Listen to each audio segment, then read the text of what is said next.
SFIയിലേക്ക് ആളുകൾ കുട്ടികൾ കടന്നു വരുന്നത് അവർ നൽകുന്ന അപ്പകഷ്ണത്തിൻ്റെയോ അതല്ലെങ്കിൽ കോഴിക്കാലിൻ്റെയോ കുപ്പികളുടെയോ കണക്ക് നോക്കിയിട്ടല്ല. ജനങ്ങൾക്ക് അല്ലെങ്കിൽ വിദ്യാർത്ഥികൾക്ക് ക്യാമ്പസുകൾ കിട്ടുന്ന അനുഭവങ്ങളുടെ പശ്ചാത്തലത്തിലാണ് ഇവർ ഓരോരുത്തരും SFIയിലേക്ക് കടന്നു വരുന്നത്. KSU നേതാക്കളും ചില മാപ്പറുകളും പറയുന്നത് പോലെ വലിയ തോതിലുള്ള SFIയുടെ ഉപദ്രവം പേടിച്ച് അല്ലെങ്കിൽ SFIയെ തകർക്കാൻ അല്ലെങ്കിൽ SFIക്ക് എതിരെ നിന്നാൽ കൊന്നുകളയുമെന്ന് പേടിച്ചിട്ട് എല്ലാവരും കൂടി ഒന്നിച്ച് വോട്ട് ചെയ്ത് SFI ആളുകളെ യൂണിയൻ നേതാക്കളെ വിജയിപ്പിക്കുകയാണ് എന്നുള്ള ചില തെറ്റിദ്ധാരണകൾ വലിയ തോതിൽ പടച്ചു വിടുന്നുണ്ട്. ഇതെല്ലാം അറുതി വരേണ്ടതുണ്ട്.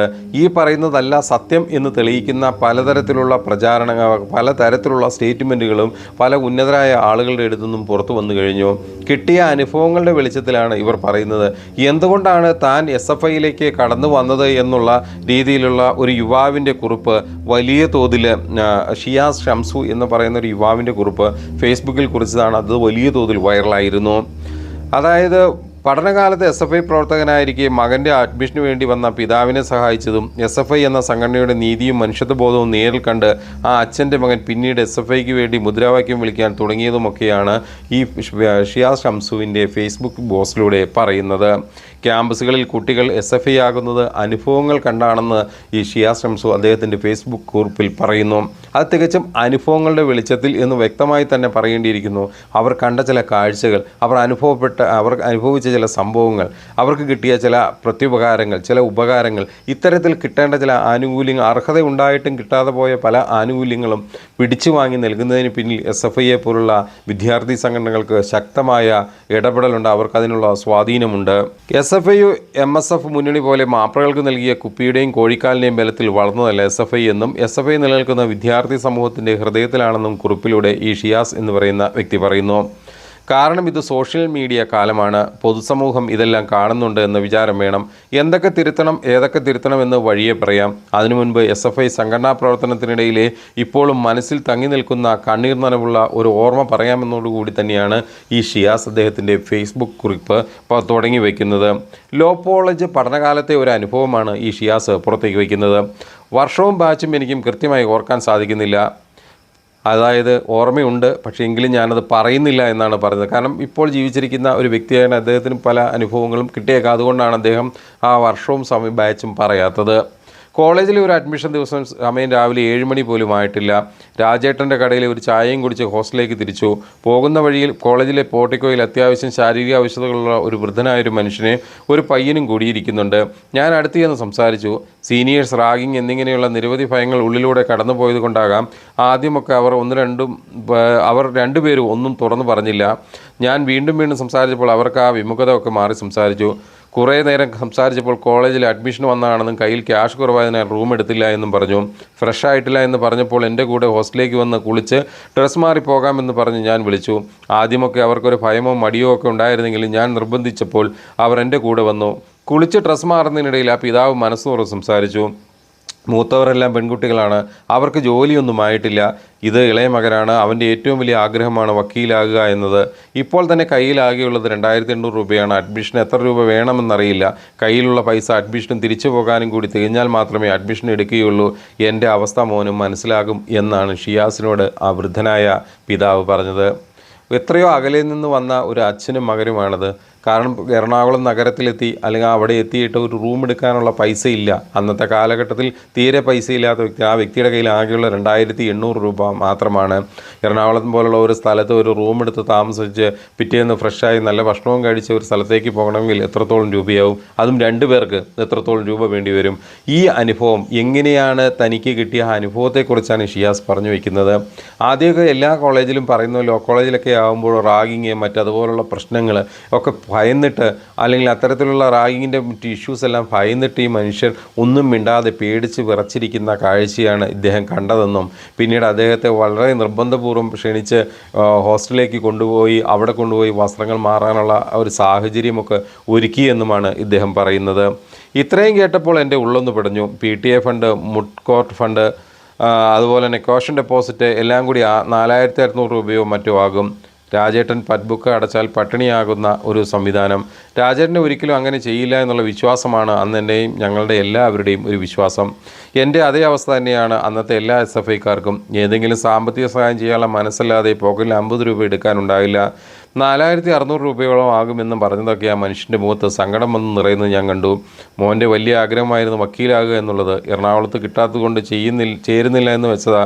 ഇനിയിപ്പോൾ എന്ത് ചെയ്യുമെന്നൊക്കെ ആത്മകഥം പോലെ പറയുന്നുണ്ടായിരുന്നു. അതായത് പല സ്ഥലങ്ങളുടെയും പല കോളേജുകളുടെയും ക്യാമ്പസുകളുടെയും സമീപത്ത് ചെറിയ കടകളും ഹോട്ടലുകളും ചെറിയ തട്ടുകടകളും ബാർബർ ഷോപ്പുകളും ബ്യൂട്ടി പാർലറുകളും അതുപോലുള്ള ചെറിയ ചെറിയ സ്ഥാപനങ്ങളുണ്ടാകും. ഈ പറയുന്ന സ്ഥാപനങ്ങളുമായിട്ട് അല്ലെങ്കിൽ അവിടുത്തെ ക്യാൻറ്റീൻ ഉണ്ടാകും. അവരുമായിട്ട് കോളേജിനുള്ളിലുള്ളവർക്ക് വളരെ അടുത്ത ആത്മബന്ധമാണ് ഉള്ളത്. ഇത്തരത്തിലുള്ള രാജേട്ടൻ എന്ന് പറയുന്ന തൊട്ടടുത്തൊരു ചെറിയ കട, ഹോട്ടൽ പോലെ ചെറിയ കട നടത്തുന്ന ഒരു വ്യക്തിയാണ്. പല അത്യാവശ്യ ഘട്ടങ്ങളിലും ചെന്ന് പണം കടമായി വാങ്ങുന്നത് ഈ രാജേട്ടനോടൊക്കെയാണ്. കാരണം എല്ലാവരും ചെന്ന് ചോദിച്ചാൽ രാജേട്ടൻ കൊടുക്കൂല. കാരണം അവർക്കൊരു വിശ്വാസം വേണം. തിരിച്ചു കൊടുക്കില്ലെങ്കിൽ എന്താണ് ചെയ്യാൻ പറ്റുക? അതുകൊണ്ട് അത്തരത്തിൽക്കാർക്ക് മാത്രമേ വലിയ ഉണ്ടായിട്ടൊന്നുമല്ല, കേൾക്കുന്നതിൽ നിന്നോ കൊടുക്കുന്നതിൽ നിന്നോ അല്പം മിച്ചം വെച്ചിട്ടാണ് ഇത്തരത്തിലുള്ള പണമെല്ലാം നൽകുക. ഈ സാമൂഹിക പ്രവർത്തനം നടക്കുന്നവർക്കൊരു പ്രത്യേകതയുണ്ട്. അവർക്കെല്ലാവർക്കും ചെയ്യാനുള്ള മനസ്സുണ്ട്, പക്ഷേ പ്രവർത്തിക്കാനും അവർ തയ്യാറാണ്. പക്ഷേ പല ഘട്ടത്തിലും അവരുടെ പോക്കറ്റിൽ നിന്ന് 50 രൂപ എടുത്തു കൊടുക്കാൻ അവരുടെ കയ്യിൽ കാണില്ല. കാരണം എന്താണ്? ഓരോ സമയത്തും എടുത്തു കൊടുത്തോ അല്ലെങ്കിൽ മറ്റു കാര്യങ്ങൾ കൊണ്ടോ ഒരിക്കലും ഈ പണം ഒന്നും കയ്യിൽ ഉണ്ടാകാറില്ല. ഒരു 50 രൂപ തികച്ച് എടുത്തു കൊടുക്കാൻ കഴിയാത്ത വിദ്യാർത്ഥികളുടെ പ്രതിനിധികളാണ് ഈ പറയുന്ന SFIക്കാർ. അതുകൊണ്ടാണ് പറഞ്ഞത് ഇത്തരത്തിൽ പണം എടുക്കാനില്ല. ഏകദേശം 4600 4800 രൂപയും കൂടി അഡീഷണൽ ആയിട്ട് ഉണ്ടാകേണ്ടതുണ്ട്. അന്നത്തെ പ്രിൻസിപ്പാൾ രാധാജി നായർ ടീച്ചർ ആണെന്നുള്ളത് കൊണ്ട് എന്തെങ്കിലും ഒരു വഴി തെളിയുന്നൊരു പ്രതീക്ഷ ഉണ്ടെങ്കിലും മനസ്സിലില്ലാത്ത ഉറപ്പ് പുറത്ത് കാണിച്ച് ഞാൻ പറഞ്ഞു, ഏതായാലും നമുക്ക് അഡ്മിഷൻ പോകാം, അവിടെ ചെന്നിട്ട് നോക്കാമെന്ന്. അങ്ങനെ കോളേജ് ഓഡിറ്റോറിയത്തിലേക്ക് അഡ്മിഷനായി പോയി. അതിനിടയിൽ രാധാ ടീച്ചറോട് പോയി സംസാരിച്ചു. അവരുടെ അവസ്ഥ തുറന്നു പറഞ്ഞു. ഉടനെ ടീച്ചർ പറഞ്ഞു, PTA ഫണ്ട് 2000 എന്നുള്ളത് 500 ആക്കി കൊടുക്കാമെന്ന്, കൂടെ ഒരു ഭീഷണിയും. ബിസോൺ മത്സരം, യൂണിവേഴ്സിറ്റി യൂണിയൻ മത്സരം എന്നൊക്കെ പറഞ്ഞ് ഇങ്ങോട്ട് വരരുത്, ആ സമയത്തൊക്കെ PTA ഫണ്ടിൽ നിന്നുമാണ് എന്തെങ്കിലും ഫണ്ടൊക്കെ അനുവദിക്കാറ് എന്ന് പുറത്തിറങ്ങി വീണ്ടും എങ്ങനെയൊക്കെയോ നോക്കിയിട്ട് ആ മനുഷ്യൻ്റെ കയ്യിലുള്ള കാശ് കൊണ്ട് അഡ്മിഷൻ എടുക്കാനുള്ള മുഴുവൻ തുകയും അടയ്ക്കാൻ നിവൃത്തിയില്ല. അതുമല്ല 2 പേർക്ക് തിരിച്ചു പോകാനുള്ള പണവും വേണം. വീണ്ടും പോയി ടീച്ചറോട് സംസാരിച്ചു. PTA ഫണ്ട് മുഴുവനായിട്ടും അതുപോലെ തന്നെ മൂട്ട് കോട്ട് ഫണ്ടും ടീച്ചർ ഒഴിവാക്കി. അങ്ങനെ ആ മനുഷ്യൻ്റെ മകന് അഡ്മിഷൻ എടുത്ത് പുറത്തേക്ക് വന്നപ്പോൾ എന്നെ ആ മനുഷ്യൻ ദുർബലമായ കൈകൾ കൊണ്ട് മുറുക്കി ചേർത്തണച്ച് പിടിച്ചു എന്ന് തുടങ്ങുന്ന വളരെ വികാരനിർഭരമായ ഒരു രംഗമാണ് ഷിയാസ് നവമാധ്യമമായ ഫേസ്ബുക്കിലൂടെ പങ്കുവയ്ക്കുന്നത്. ഒരു SFI പ്രവർത്തകനും അദ്ദേഹത്തിൻ്റെ കൂടെയുള്ള കൂട്ടാളികളും നടത്തിയ ഒരു ശ്രമത്തെക്കുറിച്ചാണ് പറഞ്ഞത്. ഇത് വലിയൊരു സംഭവമായിട്ടൊന്നും അല്ല അദ്ദേഹം അവതരിപ്പിക്കുന്നത്. അതായത് ഒരു SFIക്കാരനുണ്ടായ ഒരു സാധാ മനുഷ്യനുണ്ടാകേണ്ട മനസാക്ഷിയെക്കുറിച്ച്, സ്വന്തം സഹജീവിയോട് കാണിക്കേണ്ട ആ അനുതാപത്തെക്കുറിച്ചാണ് ഇവിടെ ഷിയാസ് പറഞ്ഞു വയ്ക്കുന്നത്. ഒരു ദിവസം ക്യാമ്പസ് ചുറ്റിയുള്ള ഒരു SFI പ്രകടനം അവസാനിപ്പിച്ച് പോർട്ടിക്കോയിൽ ഒരു വൃത്തം പോലെ നിന്ന് പ്രകടനം അവസാനിപ്പിക്കുന്നതിനുള്ള മുദ്രാവാക്യം വിളിച്ചുകൊണ്ട് നിൽക്കുമ്പോൾ ഞാൻ കണ്ടു ആ പയ്യൻ ആ പ്രകടനത്തിൽ നിന്ന് മുഷ്ടി ചുരുട്ടി മുദ്രാവാക്യം വിളിക്കുന്നു. സകല അഴിമതികളുടെയും പങ്കുപറ്റി കുപ്പിയും കോഴിക്കാലും വാങ്ങി നക്കി SFIയെ അങ്ങ് എഴുതി തുലച്ചു കളയും എന്ന് പറഞ്ഞു നടക്കുന്ന മാപ്രകളോടാണ്. ഇതേപോലുള്ള ഹൃദയത്തിൽ തൊടുന്ന പ്രവർത്തനം കൊണ്ട് സ്വന്തം അനുഭവങ്ങളുടെ അടിസ്ഥാനത്തിലാണ് ക്യാമ്പസിൽ കുട്ടികൾ SFI ആകുന്നത്. അത് കുപ്പിയും കോഴിക്കാലിലുമാണെന്ന് നിങ്ങൾ വിശ്വസിക്കരുത്. കാരണം ആ പിതാവിനോട് ഒരിക്കലും തങ്ങളുടെ മകനെ SFIയിൽ ചേർക്കണമെന്ന് ഈ പറയുന്ന ഷിയാസോ അവരോടൊപ്പമുള്ള SFI സഖാക്കളോ ആവശ്യപ്പെട്ടിട്ടില്ല. അവർ സ്വന്തം അനുഭവത്തിൽ നിന്ന് തിരിച്ചറിഞ്ഞ ചില യാഥാർത്ഥ്യങ്ങളാണ്, അതാണ് അവിടെ പങ്കുവയ്ക്കുന്നത്. ഇത് കണ്ട് ഒരു ദിവസം പ്രകടനം നടത്തി വന്ന അവസാനം ഈ വട്ടം ചുറ്റി നിന്ന് വലിയ തോതിൽ മുദ്രാവാക്യം വിളിച്ച പ്രകടനം അവസാനിപ്പിക്കുമ്പോൾ ഈ പറഞ്ഞ പിതാവിൻ്റെ ആ മകൻ അതോടൊപ്പം നിന്ന് മുദ്രാവാക്യം വിളിക്കുന്നുണ്ടായിരുന്നു. എന്താണ് ആ മനുഷ്യനെ ആ കുട്ടിയെ അതിലേക്ക് പ്രേരിപ്പിച്ചത്? ചില അനുഭവങ്ങളാണ് ഇത്തരത്തിൽ പ്രേരിപ്പിക്കുന്നത്. അല്ലാതെ നിങ്ങൾ പറഞ്ഞതുപോലെ കോഴിക്കാലോ കുപ്പിയോടെ എണ്ണമോ അല്ലെ കുപ്പിയോ ഇതൊന്നുമല്ല ഇവരെ ഇത്തരത്തിൽ SFI അടുപ്പിച്ചത്. എൻ്റെ അനുഭവം 2003 സെപ്റ്റംബറിൽ വേറെ ഒരു അനുഭവം ഉണ്ടായി എന്നും ഈ ഷിയാസ് വളരെ ദീർഘമായ കുറിപ്പിലൂടെ പറയുന്നുണ്ട്. മാപ്രകളെ, നിങ്ങളോടാണ്. നിങ്ങൾ എത്ര പ്രാവശ്യം വെള്ളം ഒഴിക്കിയാലും KSUവും MSFും ക്യാമ്പസുകളിൽ തളിർക്കാൻ പോകുന്നില്ല. ഇനി വെള്ളത്തിന് പകരം പാലൊഴിക്കിയാൽ അത് ഉണങ്ങിപ്പോവുകയാണ് ചെയ്യുക. വാടിക്കരിഞ്ഞുണങ്ങി നിൽക്കുന്നത് അല്പം വാട്ടം കുറഞ്ഞ പ്രതീതി ഉണ്ടാക്കാൻ പറ്റും, അതിനപ്പുറം ഒന്നും സാധിക്കില്ല.